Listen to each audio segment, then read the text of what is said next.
Ya, bueno, gracias. Bueno, pues como os decía, ¿el qué?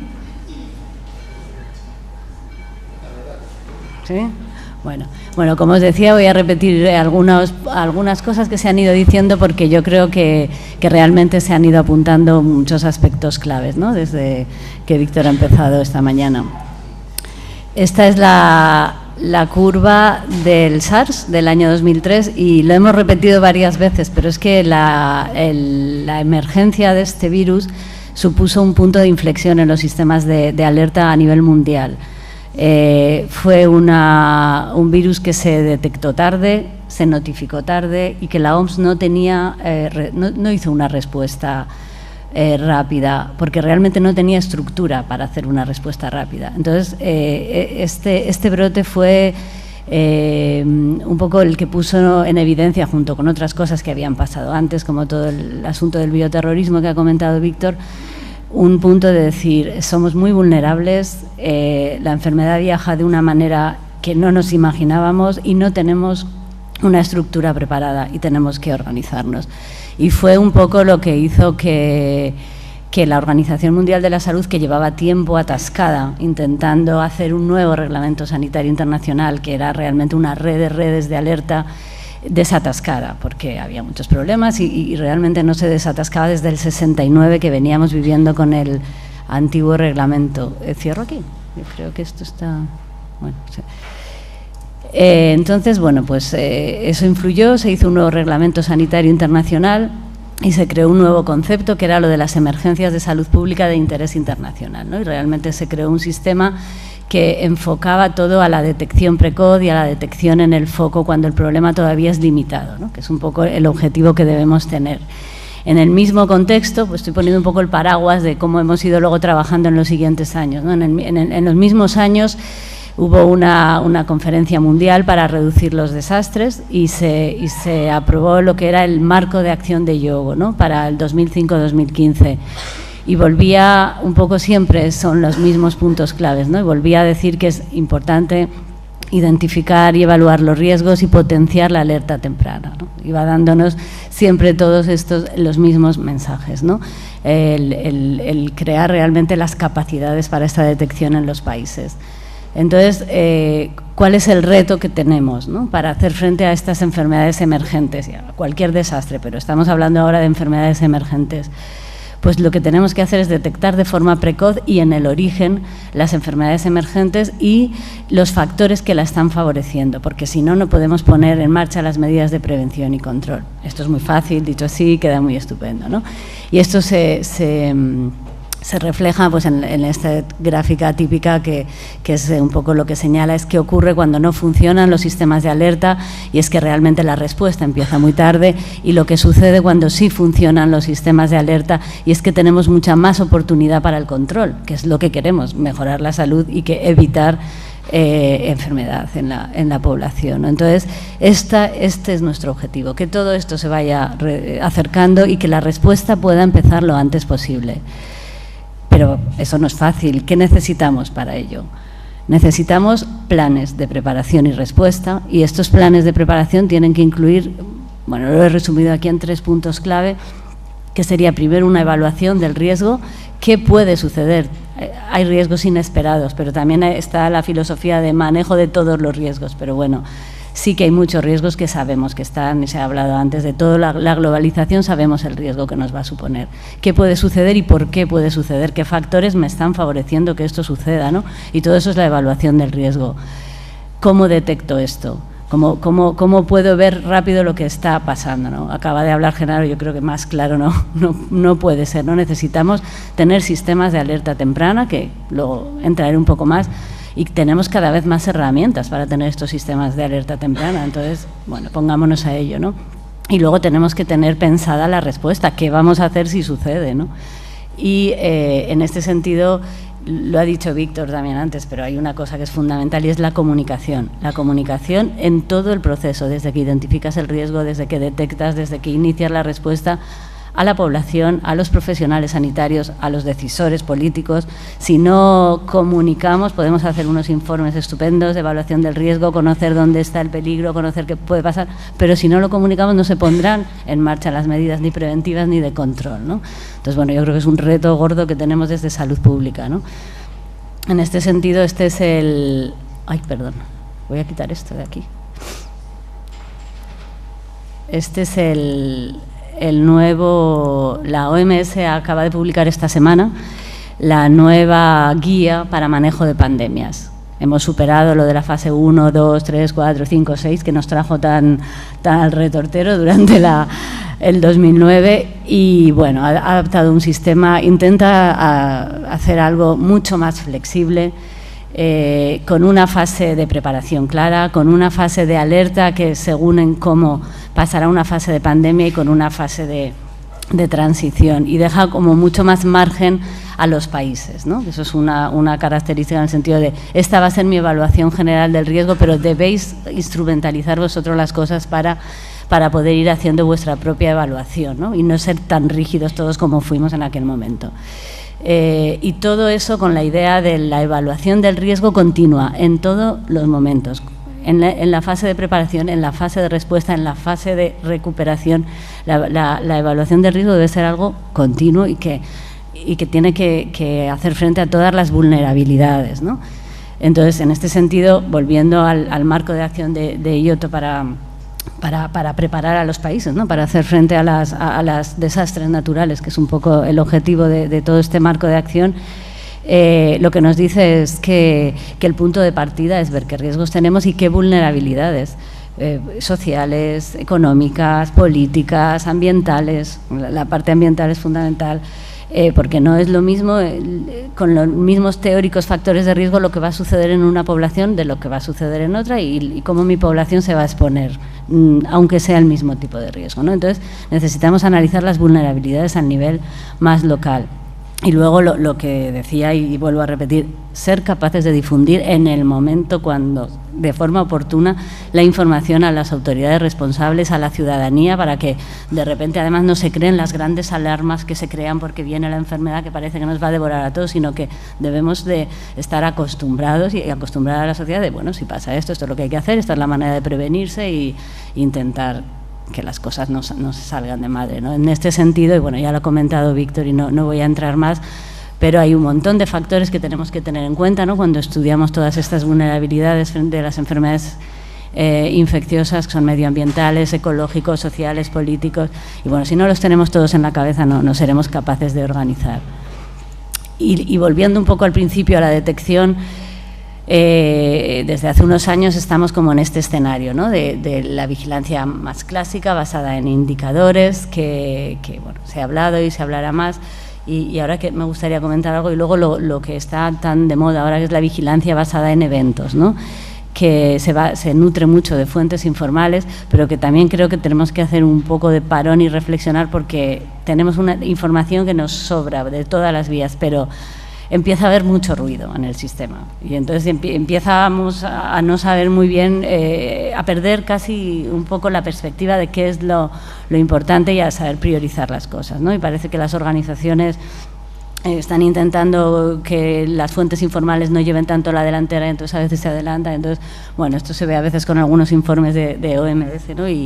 Y bueno, yo creo que también hay que reflexionar y ver de cada una de las fuentes que nos van a acabar dando señales y que nos van a servir para evaluar riesgos, cómo utilizarlas, ¿no? En este sentido, volviendo al reglamento que decía al principio, el reglamento tiene unas implicaciones, el Reglamento Sanitario Internacional tiene muchísimas implicaciones para los países y nos está exigiendo una serie de capacidades que además todos hemos firmado que vamos a cumplir en un plazo que ya ha pasado, el primero, algunos incluso han pedido una prórroga, pero entre otras son la capacidad de vigilar, de detectar alertas con la vigilancia, ¿no? Entonces, bueno, tenemos las herramientas, nos acaba de contar Genaro lo que pasa en la Comunidad de Madrid, pero toda esa información somos capaces de analizarla para detectar las alertas, o cuando de repente vemos la serie y decimos, aquí había un problema, ¿no? Somos capaces de fijar líneas de base, umbrales que nos van a llevar a la acción, a qué acción nos va a llevar cuando pasemos cada umbral, cómo vamos a detectar las desviaciones de todas esas series estupendas que estamos viendo el día a día, ¿no? Y qué hacer cuando se superan. Bueno, yo creo que eso es otro reto que tenemos encima de la mesa. De enfermedades emergentes, en el centro de alertas ahora estamos trabajando bastante en lo que son zoonosis, porque las enfermedades emergentes, la gran mayoría son zoonosis y muchas de ellas relacionadas con vectores, y en este país estamos empezando a tener un problema con esto y no estamos preparados, ¿no? En este sentido, y es otra de las ideas que contaba Víctor en su conferencia, también en el 2004, fueron unos años de muchas iniciativas, nació para hacer frente a las zoonosis la iniciativa One Health, que lo que dice es que la salud humana, la salud animal y el ecosistema son indisociables y no podemos seguir trabajando así como trabajábamos, ¿no? Con esto es la salud humana, esto es la epidemiología y yo me voy enfermedad a enfermedad y voy viendo la epidemiología. Tenemos que trabajar así, con un enfoque integrado, multisectorial, que es muy fácil decirlo, pero que nos está costando mucho, ¿eh? Yo, por lo menos, yo reconozco que nos cuesta mucho el decir, bueno, la salud pública no es solo la epidemiología y no es solo la salud humana, y sobre todo para estas enfermedades y para estas emergencias, si no trabajamos con la sanidad animal, con el medio ambiente, con el turismo, etcétera, no podemos hacer frente a ellas, ¿no? Entonces, no es qué puedo hacer como epidemiólogo, sino qué hay que hacer como salud pública para hacer frente. El virus de West Nile es un ejemplo claro de esto y vosotros lo he traído porque además en Andalucía surgió el problema hace unos años.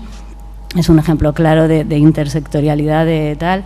Es un virus que desde el 2010 se está vigilando de una manera muy especial en Europa, porque no sabemos si está cambiando el patrón y no sabemos si nos pasará, no parece, pero no sabemos si nos acabará pasando lo mismo que en Estados Unidos, que realmente fue una emergencia nacional muy importante, como nos han contado antes.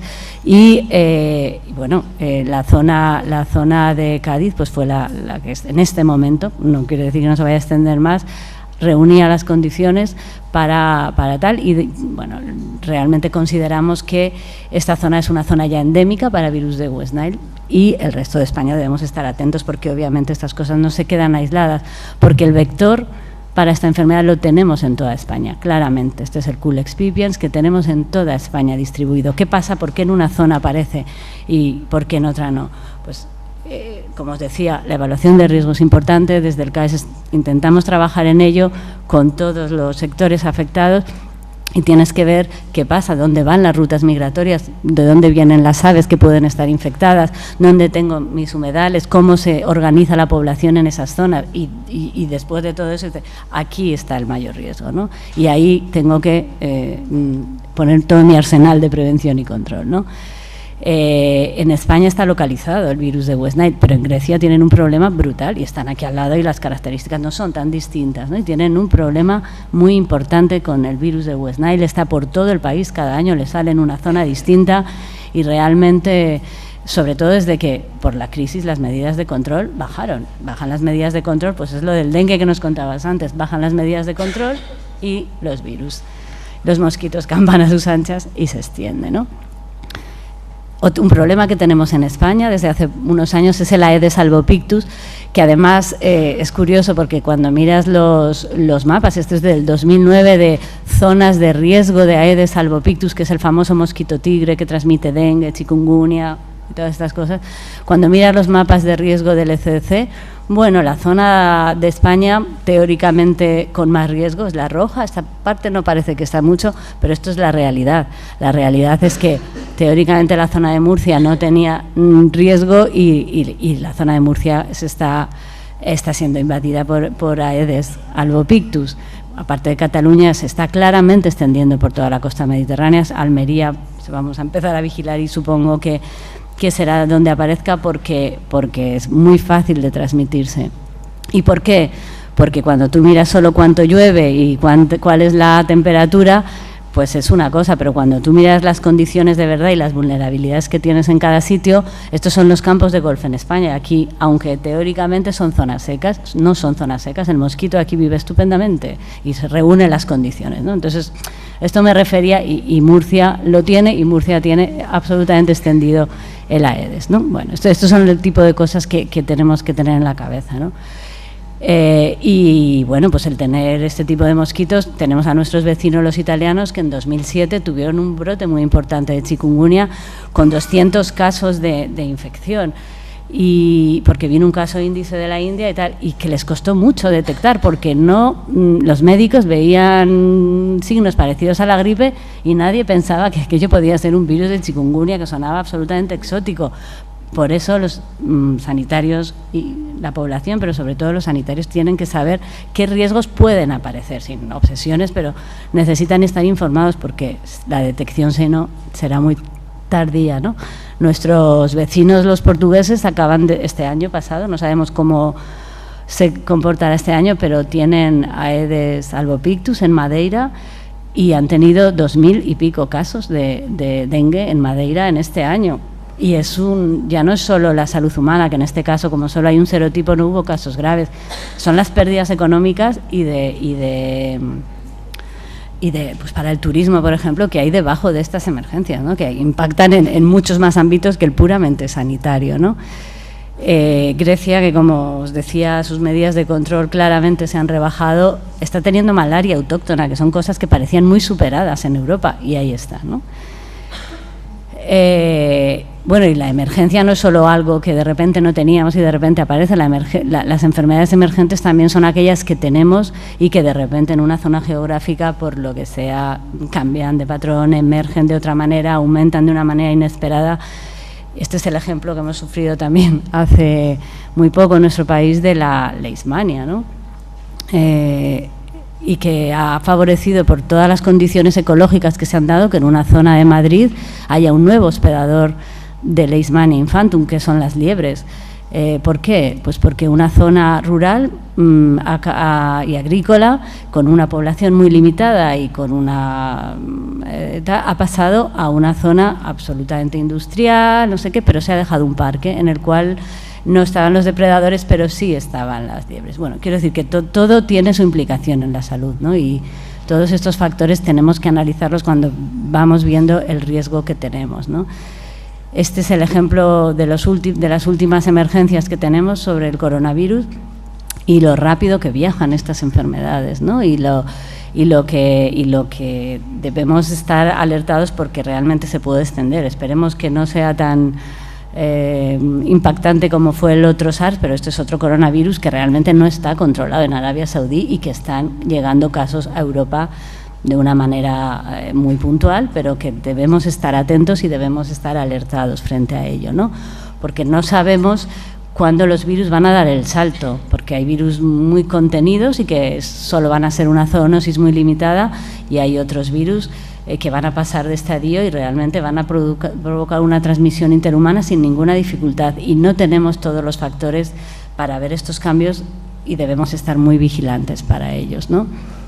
En este sentido, como decía Surso al principio, bueno, y también enlazando con la siguiente mesa, la Ley de Salud Pública, 3 minutos y acabo, la Ley de Salud Pública de 2011, entre otros sistemas de vigilancia que contemplaba, decía literalmente que debemos contar con unos sistemas de alerta precoz y respuesta rápida para la detección y evaluación de incidentes, riesgos, tal, y que esto debe ser parte de la red de vigilancia en salud pública. Bueno, estamos trabajando en ello. Disponemos ya, aprobados por el Consejo Interterritorial del Sistema Nacional de Salud, de un sistema, y bueno, vamos a ver cómo lo desarrollamos, ¿no? O además de que la ley lo dijera, o la ley lo decía también porque la pandemia de gripe del 2009 nos enseñó cosas, ¿no? Y yo creo que todos, bueno, hicimos una reflexión después y, entre otras cosas, una de las conclusiones de las evaluaciones son que necesitamos sistemas de alerta precoz y respuesta rápida bien estructurados, ¿no? Entonces, bueno, en ese sentido estamos intentando implantar en España lo que sería un sistema nacional de alerta que detecte rápidamente y notifique los eventos que tienen interés nacional. Obviamente no cada evento de cada localidad, pero sí lo que tiene un impacto nacional y hay que hacer una respuesta coordinada, ¿no? Que sea capaz de evaluar los riesgos de los eventos detectados y proponer las medidas de respuesta necesarias a los decisores, ¿no? Pero nosotros tenemos que proponer las medidas que consideremos en base a toda esa detección y a toda la evaluación del riesgo que vamos haciendo y que esté coordinado con otras redes, porque las redes que manejan alertas en el sistema que puedan afectar a la población son realmente importantes. Estamos intentando estructurar un poco que cuando realmente una alerta tenga impacto en la salud humana esté coordinada, ¿no? Para ello se han establecido unos criterios que se han aprobado y no voy a entrar a ellos, pero por supuesto la emergencia y reemergencia de enfermedades es uno de ellos y tenemos retos por delante para hacer esto, porque el papel lo aguanta todo, pero cuando de repente hay que poner en marcha estos sistemas, bueno, pues no es tan fácil, ¿no? Necesitamos, para empezar, normativizarlos. Tiene que haber una normativa que se ha aprobado en la Comisión de Salud Pública y en el Consejo Interterritorial, pero está bien que estén en una normativa que nos dé soporte, ¿no? Tenemos que desarrollar un sistema que soporte toda esa recogida de información referente a alertas, hacer buenas evaluaciones del riesgo que nos permitan elaborar buenos planes de preparación y respuestas. El tema de la coordinación transversal, no quiero insistir, pero es fundamental. No podemos trabajar solos en salud pública y menos frente a las emergencias. Debemos hacer buenos simulacros. Los simulacros ayudan mucho a tener preparados los sistemas y debemos ser capaces de montarlos y de sacar buenas lecciones aprendidas de ellos. Y desde el punto de vista nacional también tenemos que ser capaces de ver toda la foto de todas las comunidades e intentar que el desarrollo sea homogéneo en las comunidades, porque una de las cosas que está pasando y que pasa en vigilancia es que las brechas van aumentando conforme pasa el tiempo, ¿no? Y eso debemos intentar. Y para finalizar, ya 3 reflexiones más, esta es la última, Surso, acabo ya, y es que, bueno, un poco qué deben aportar estos sistemas de alerta durante una emergencia, ¿no? Deben ser, no solo para la detección, sino para todo el curso de la emergencia, deben ser sistemas que nos sirvan para tomar las decisiones, ¿no? Y para saber qué mensajes trasladar a la población. Pero esto no lo podemos improvisar cuando empieza la emergencia, por lo tanto la fase de preparación es fundamental y tenemos que tenerlos desarrollados y probados, si puede ser, ¿no? Nos tienen que permitir capturar los datos para evaluar el riesgo, la gravedad, bueno, todos los protocolos, todas las intervenciones, etcétera, ¿no? Y esto hay que tenerlo listo para cuando empiece la emergencia ponerlo en marcha. Bueno, muchas gracias.